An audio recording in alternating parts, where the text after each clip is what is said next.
찬미 예수님, 예, 혼배성사 준비반 제1강 하느님의 계획과 혼인을 시작하고자 합니다. 네, 안녕하세요. 저는 서종은 단열 신부이고요. 여기 캘리포니아주 얼바인시에 있는 평화모후 한인 성당 주임 신부입니다. 네, 제가 오늘 우리 특히 혼배성사 준비하는 부부들, 커플을 위해 이 특강을 준비했는데요. 보통 그 혼배성사 교리를 피정 하루 보내면서 봤는데요. 한 5-6시간 동안 같이 피정을 하시는데 신학을 어느 정도 배우시지만 어 더 자세히 배우고 싶은 분들을 위해 이 특강을 준비했습니다. 그래서 도움이 됐으면 좋겠고요. 우선 제가 교포로서 이 설명을 약간 어색할 수도 있거든요. 근데 그래도 제가 좋은 내용 많이 나누고 싶어서요. 한번 잘 들어주시면 감사하겠습니다. 그럼 한번 시작해 볼까요? 우선 제가 여기 이 본질 설명, 우리는 물론 여기 가톨릭 교리서를 쓰죠. 그래서 여기에서 나온 내용 모든 것을 믿을 수 있습니다. 1601번에 나온 그 설명으로 한번 같이 읽어보다가 제가 자세히 설명하겠습니다. 혼인 서약은 이로써 한 남자와 한 여자가 서로 그 본연의 성질상 부부의 선익과 자녀의 출산 및 교육을 지향하는 평생 공동 운명체를 이루는 것인 바, 주 그리스도에 의하여 영세자들 사이에서는 성사의 풍미로 올려졌다. 이 뜻을 사실 한 문장으로 나왔지만 이 설명이 한 8부분으로 나눌 수 있어요. 서약이 무엇일까요? 우리는 서약에 대해서도 듣고 또 계약도 있다고 하잖아요. 정부에서 결혼을 하면 보통 계약을 우리가 쓰고 제출하죠. 그러면 계약을 쓸 때 두 사람이 어, 결혼을 하면 정부에서 그것을 인정하면 그럼 두 사람이 그 이후로 있는 그 자산을 다 나누죠. 그래서 내가 그동안 모였던 자산을 타인하고 나누는 약속하는 겁니다. 그러면 그건 계약이지만 서약은 그거랑 어떻게 다를까요? 서약은 내가 있는 자산만 나누는 게 아니거든요. 내 자신을 타인한테 넘기는 거예요. 그러면 우리는 혼인 서약을 나눈다면 하느님 앞에서 내가 이 특별한 사람하고 내 자신을 이분한테 넘기면서 우리가 그 이후로 한 몸, 한 마음이 된다는 약속입니다. 그 이후로 우리가 어떻게 어떤 문제 때문에 갈릴 수 있는 게 아니에요. 이런 서약을 맺으면 그 이후로 이혼 같은 게 없습니다. 그래서 꼭 주의하세요. 그리고 여기에서 이 혼인 서약은 이로써 한 남자와 한 여자라고 설명이 나왔어요. 근데 이 한 남자와 한 여자의 의미가 왜 이렇게 나왔을까요? 뭐 과거에는 뭐 그런 게이 문화가 없어서 이 당황이 거의 없었지만 반대로 한 남자가 여러 여자들을 결혼한 경우가 있었죠. 그래서 유다인들 예수님께서 사셨을 때에만 해도 그때 많은 여자들이 한 남자를 결혼한 경우도 있었습니다. 근데 예수님께서 이 혼인이 성사로 되면서 남자가 여자의 존엄성을 존경해야 되면서 한 여자만 결혼할 수 있다고 설명을 하신 거예요. 지금 우리가 우리 사회를 보면 뭐 한 남자와 한 여자뿐만 아니라 어떤 경우 두 남자가 서로 결혼하고 두 여자가 이 게이 문화 때문에 서로 사랑한다고 치면 결혼할 수 있게 뭐 한국은 모르지만 미국에서는 이게 가능합니다. 그래서 우리가 어떻게 왜 천주교에서는 꼭 한 남자랑 한 여자만 할 수 있게 이렇게 정할까요? 어떤 사람들은 천주교의 전통은 너무 옛날이다. 우리는 이 현재를 보면 그런 법을 빨리 고쳐야 된다고 생각하는데요. 이것은 우리가 절대 고칠 수는 없는 거예요. 예수님께서 이 성사를 정하셨기 때문에요. 근데 왜 예수님께서 이렇게 정하셨을까요? 이 성질상 서로 다른다고 볼 수 있어요. 그러면 이게 철학적이나 미덕적으로 이해하기 어렵다면 그럼 우선 우리가 과학적으로 생각해 봅시다. 그냥 자연적인 법. 우리가 자연법을 생각해 보면 생물학적 체계가 있어요. 사람을 봤을 때 사람의 몸에 이 생물학적 체계가 뭐 있는데 어 이 계통이 여러 가지 있죠. 예를 들면 이 소화기 계통이 있고 뭐 심혈관 계통이 있고 신경계가 있잖아요. 이건 다 어떻게 보면 이 독립적으로 움직이죠. 그런데요. 독립적으로 움직이지 않은 계통 한 가지가 있어요. 그게 무엇일까요? 그게 바로 생식. 생식 계통은 스스로 움직일 수 없죠. 왜요?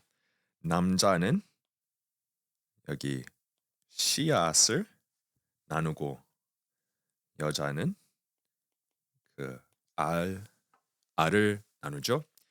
그러면 두 사람이 협조해야지만 어, 이 계통은 운영할 수 있습니다. 그것을 봤을 때 얼마나 신비로우면서도 아름답습니까? 우리는 이런 과학을 봤을 때 창조주께서 우리를 하셨을 때 그 완벽함 우리가 이해할 수 있는 만큼 하느님과 창조할 수 있는 그 권능 주셨어요. 근데 우리는 그것에 참여하고 싶으면 이 몸에 있는 법을 꼭 지켜야 되는 거예요.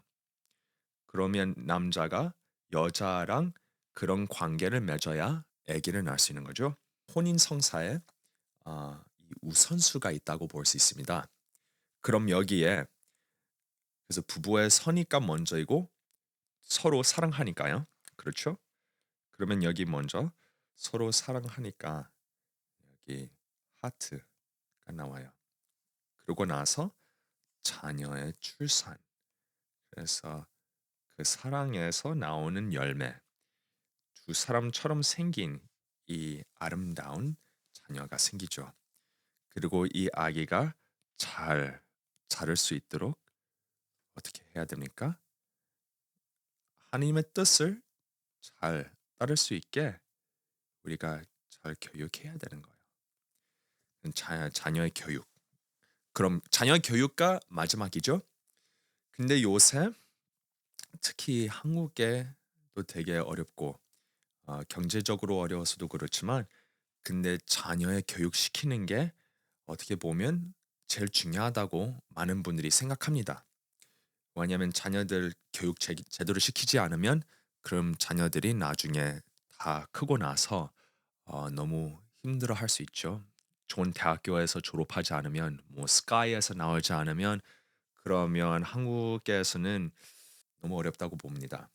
근데 그래서 많은 분들이 애들에 다 집중하는 거예요. 시간을 다 애들한테 쏟는 거예요.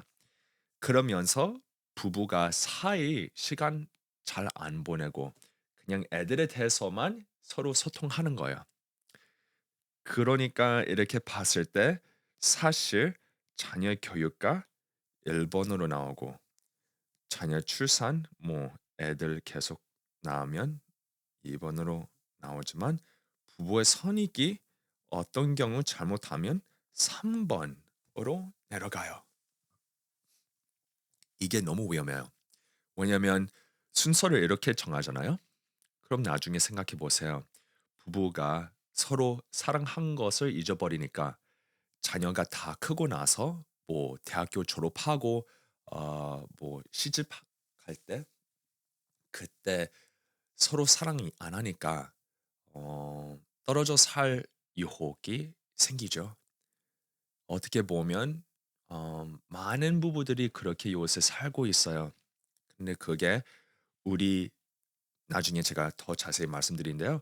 우리 삶의 목적을 이룰 수 있는 그런 게 점점 더 불가능해지는 거예요. 그래서 그렇게 하지 않도록 우리가 주의해야 되고요. 그러면 우리가 어떻게 하면 순서를 잘 지킬 수 있을까요? 그래서 팁 여기 보시면 이게 불이거든요. 여기 제가 왜 불을 그렸을까요? 그냥 불, 금, 요일. 불금이라고 하잖아요.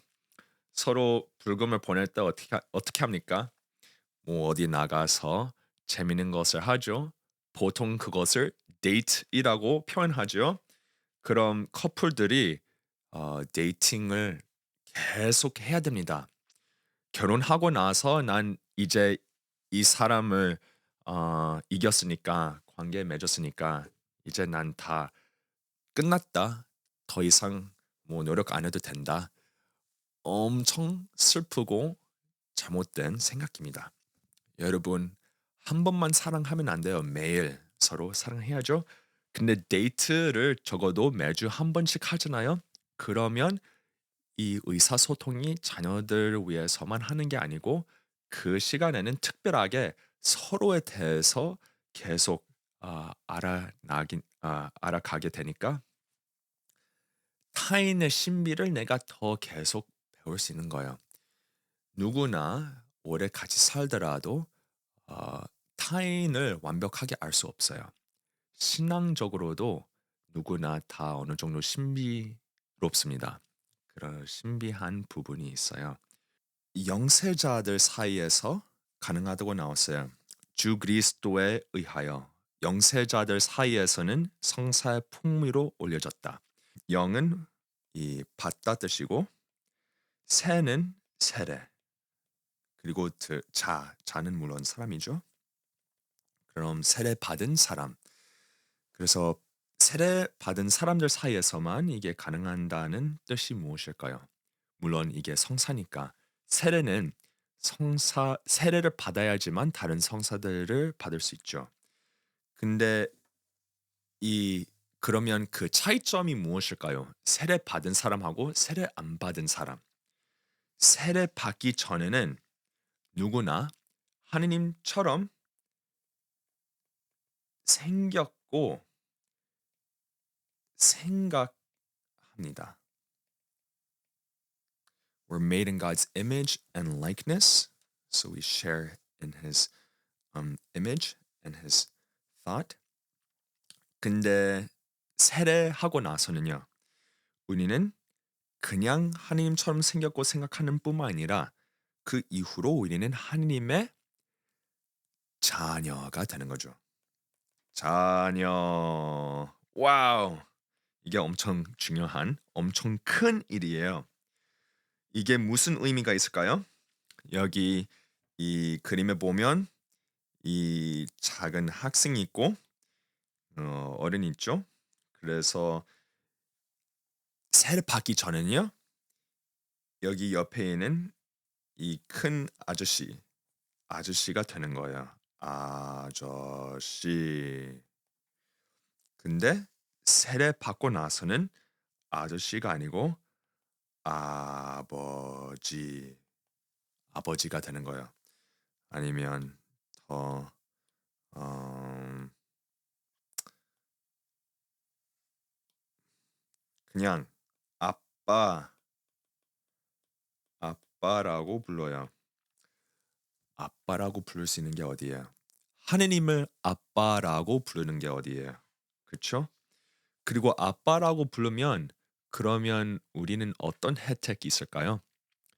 아저씨한테는 받을 수 있는 게 아빠랑 비교하면 어마어마한 큰 차이가 나죠. 그러니까 여기 이 다음 그림을 보면 이렇습니다. 여기 맨 위에는 이 탑이 천국입니다.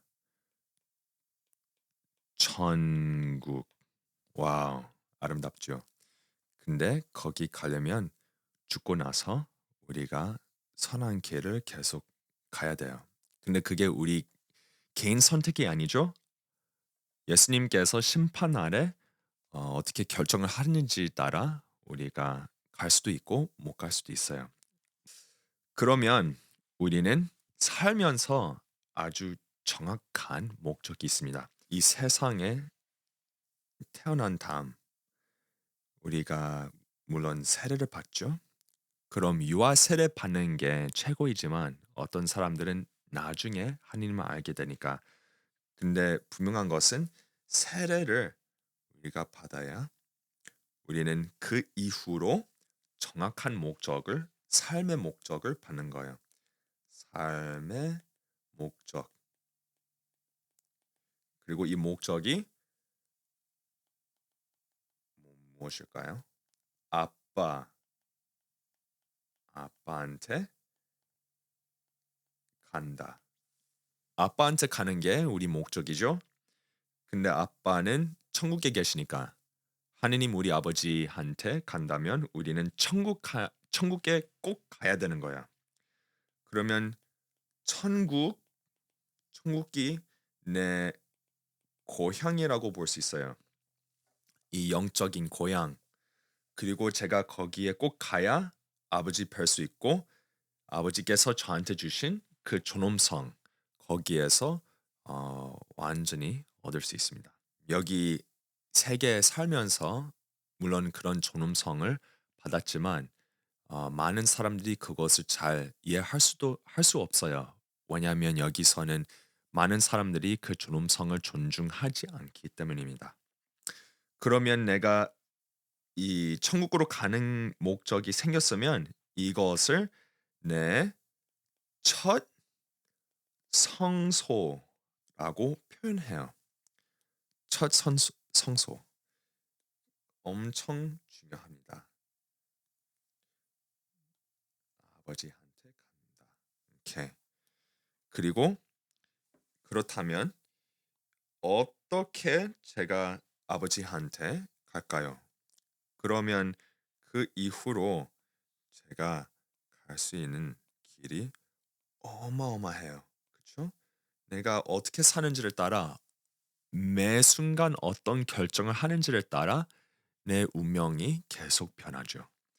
근데 내가 이 둘째 성소를 결정하는 거예요. 이 죽을 때까지 사는 게 어떻게 보면 성지순례라고도 표현합니다. 그러면 이게 내 삶의 성지순례라면 내가 어떤 길을 선택하느냐를 따라 삶이 더 어려질 수도 있고 더 즐거워질 수도 있고 더 힘들어질 수도 있고 가난할 수도 있고 고통스러울 수도 있고 그냥 되게 다양하죠. 근데 그러면서 둘째 성소는 또 내가 결혼을 할 건지 아니면 저처럼 사제 될 건지 아니면 자매님이면 뭐 신녀님이 될 건지 이런 결정을 해야 돼요. 근데 이게 내가 사실 선택하지만 초대는 하나님께서 이미 정해진 거예요. 예를 들면 하나님께서 이미 사제 부름을 주셨으면 그때는 있지만 근데 내 운명에 이미 사제되는 게 목적이에요. 이제 그러면 내가 자유롭게 선택을 할 수 있고 피할 수도 있죠. 근데 그것이 하나님께서 뭘 정하셨는지 잘 알고 결정해야 됩니다. 그중에 내가 뭐 결혼을 하겠다면 하나님께서 그런 부름을 주셨다고 믿으면 그럼 둘째 성소를 그렇게 선택하는 거예요. 그러면 남자로서 선택할 수 있는 여자 엄청 많은 여자들이 있는데 그럼 바닷가에 그렇게 많은 선택이 있는데 그중에 나는 한 여자만 선택하고 이 세상을 떠날 때까지 이 여자랑만 살겠다는 결정이죠. 결심입니다. 어려운 결심. 근데 가능하고 할 수 있어요. 그러면 내가 뭐 내라고 할 때 물론 예의죠. 근데 여기에 둘째 성소를 정해 가지고 어떤 여자랑 죽을 때까지 끝까지 가는 거예요. 그러면 그때부터는 방향이 너무 정확해졌어요. 이 여자랑 같이 성인 되어야 돼요. 같이 서로 더 거룩해질 수 있게 배려하고 신경 써 주고, 그리고 그 사랑 안에 자녀들이 생기면 하나님께서 자녀들을 주시면 그 자녀들도 성인 되도록 계속 훈련시키는 거죠. 그러면 이 둘째 성소도 여기 우리가 기억하면서, 이 성소는 가장 중요하다고 보는 게 아니에요. 첫 성소가 둘째 성소를 지도하는 거예요.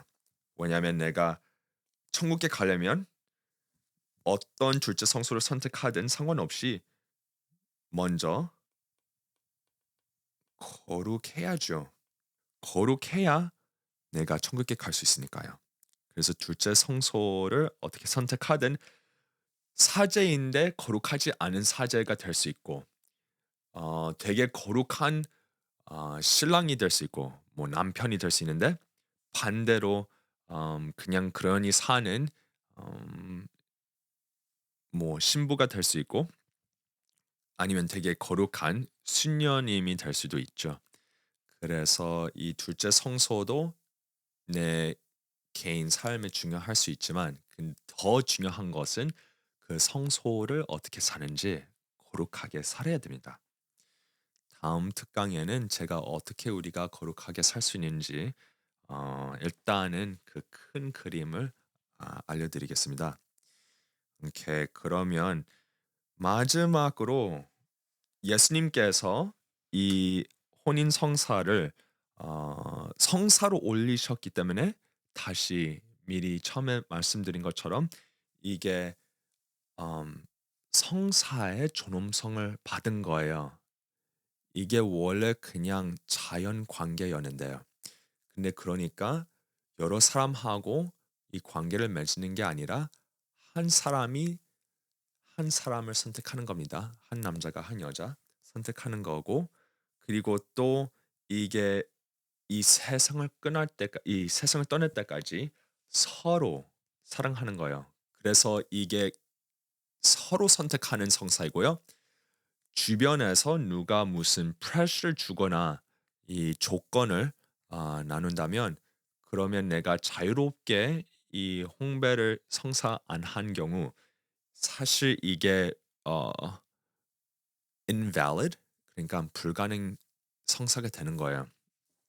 그래서 두 분 사이에서, 부부 사이에서 이 성사를 원해서 자유롭게 선택을 해야지만 이게 정말 이 세상 떠날 때까지 가능한 관계가 되는 거죠. 예를 들면 한국에서 물론 완벽하게 알지는 않지만, 근데 예를 들면 뭐 부잣집 안에서 뭐 재벌집 안에 음 자식들이 다른 재벌집하고 연결시켜서 가족이 가진 그 자산을 지키도록 그런 그 혼배 성사를 한다고 볼 수 있지만, 근데 그렇게 자산을 지키도록 관계를 맺으면 이게 처음부터 틀린 거예요. 잘못됐어요. 그래서 그런 경우 음 성사를 맺도록 노력을 하지만, 어떤 문제가 생기면 그럼 이 성사가 처음부터 안 됐다고 토론할 수 있거든요. 그래서 주의해야 됩니다. 이제 여기 보시면 음 이게 성사되면서 예수님의 순환을 표시하는 거거든요. 그런 표징이 되는 겁니다. 예수님이 첫 신랑이라고 볼 수 있어요, 성사 안에서요.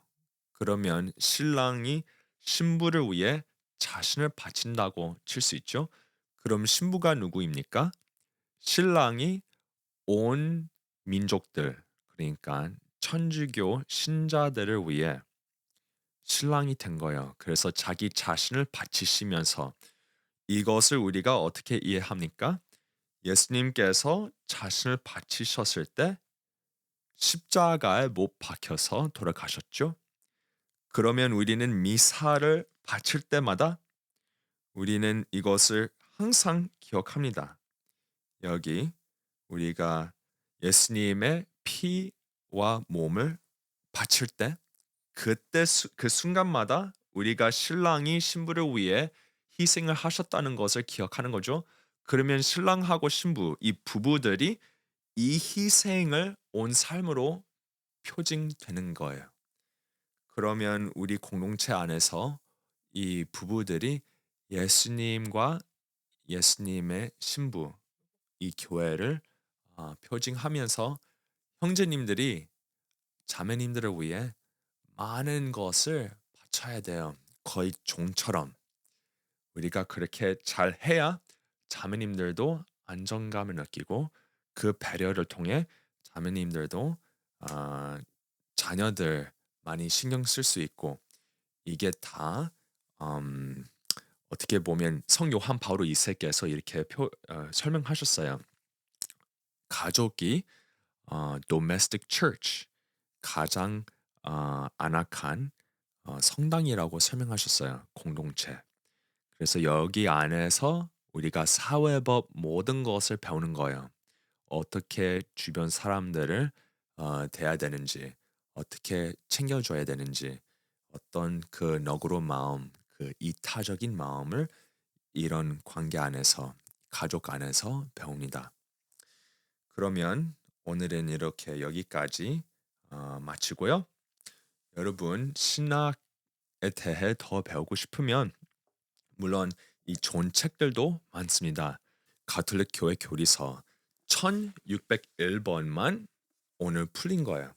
근데 여기 과면 혼배 성사에 대해서 1601번부터 1690번까지 나오거든요. 그래서 다른 부분도 더 자세히 읽어보시고 싶으면 이 책을 하나 구입하셔서 읽어보세요. 가정교회를 잘 이루도록 잘 키우도록 저도 여러분을 위해 기도하겠습니다. 다른 특별한 질문 있으시면 이 댓글을 남겨주시면 감사하겠습니다. 네, 감사합니다. 다음에 또 뵙겠습니다.